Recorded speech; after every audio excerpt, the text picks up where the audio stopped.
Mahirap lang kami pero hindi kami desperado. Kaya kong buhayin ang anak ko at kaya ko siyang pag-aralin. Tandaan mo yan! Salamat sa inyong pagpunta. Sir, okay na po kayo?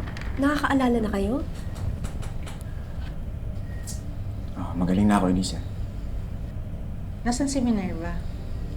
May atraso sa akin yung asawa mo. Alam ko kung anong ginawa niya dito sa ano. Napakamaldita niya. Maling-mali yung ginawa niya. Nay! Nabalitaan ko nga yun.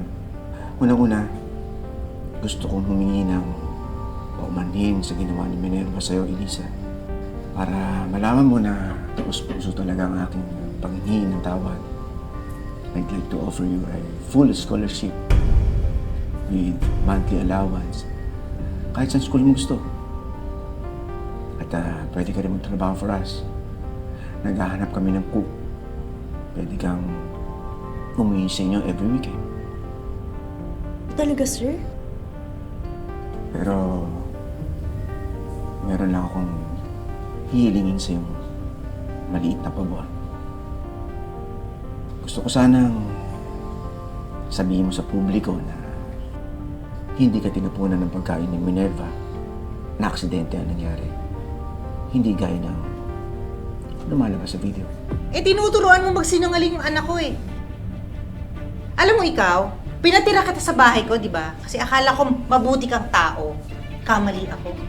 Wala ka naman pinag-iba dyan sa asawa mong Minerva na yan. Pare-pareho lang kayo. Ang gusto nyo lang at mahalaga sa inyo, yung imahe nyo. Nay naman! Bakit? Totoo naman At ikaw kung inaakala na kaya mo kaming paikutin at gagamitin mo kami mag-ina para lang sa benepisyo nyo, pwes, magpasensyahan tayo. Yung binibigay mo na scholarship na yan, sa'yo na yan, pati yung trabaho. Mahirap lang kami pero hindi kami desperado. Kaya kong buhayin ang anak ko at kaya ko siyang pag-aralin. Tandaan mo yan! Okay na nga! Uy, si Tito.